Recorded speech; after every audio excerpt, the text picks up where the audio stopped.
દેશભરમાં વિઘ્નહર્તાને લોકો ભારે હૃદયથી વિદાય આપી રહ્યા છે, ત્યારે લોકોની સુરક્ષાને પગલે પોલીસ કર્મીઓ હોય કે ફાયર કર્મીઓ ખાસ પેટ્રોલિંગ કરી રહ્યા છે।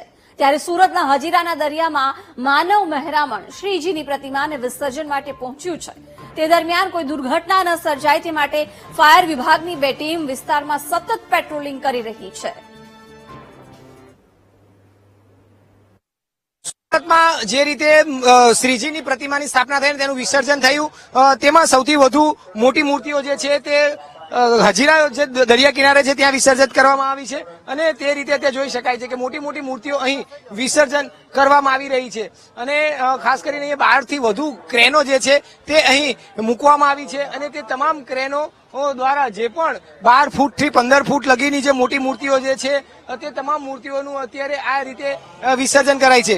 પરંતુ સૌથી મોટી વાત તો એ છે કે આ વિસર્જનની વચ્ચે એક મહત્વની વાત એ છે કે ખુદ ફાયરની ટીમ એકદમ સ્ટેન્ડ બાય રહે છે, કારણ કે અહીં પેટ્રોલિંગ કરતા રહે છે, સ્ટેન્ડ બાય રહે છે।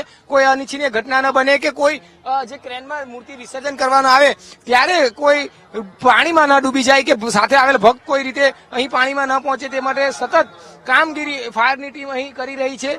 ફાયરની ટીમ જે રીતે કામગીરી કરી રહી છે તેની વચ્ચે અત્યારે પહેલા તમને બતાવું કે જો 15 ફૂટથી પણ મોટી મૂર્તિ જે શ્રીજીની હતી તેને ખૂબ જ સારી રીતે ક્રેનના માધ્યમથી હાલ અહીં દરિયામાં વિસર્જિત કરી દેવાઈ છે। ત્યારે આપણે જે જગ્યા ઉભા છે તે આજ ફાયર અધિકારીની અને સુરત ફાયર વિભાગની બોટમાં છે અને ત્યાંથી આપણે આ દ્રશ્ય બતાવ્યા હતા। ફાયર અધિકારીઓ આપણી સાથે જોડાયા છે। સાહેબ, આપનું નામ? ફાયર ઓફિસર સંપત સુથાર, આડાજન ફાયર સ્ટેશનથી।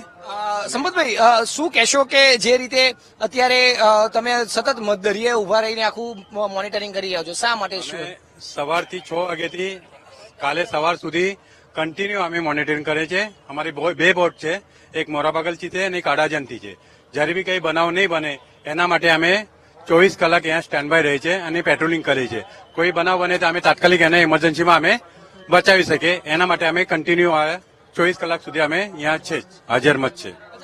કોઈ સૂચના મળી હોય કે તમારે કઈ બાબતનું ધ્યાન રાખવાનું છે અને કોઈને શું કહેવાનું હોય છે? નહીં, ઉપલા અધિકારીને અમને ધ્યાનમાં દોડાયેલો છે કે તમે પેટ્રોલિંગ કરતા રહેજો અને જે બચાવ કામગીરી છે અમે સતત કરીએ છીએ। બધી જગ્યાએ જેટલી વિસર્જન થાય છે એમાં ફાયર ટીમની મૂકેલી જ છે અને આ પેટ્રોલિંગ બચાવ કામગીરીને અમે સતત તૈયાર જ છે।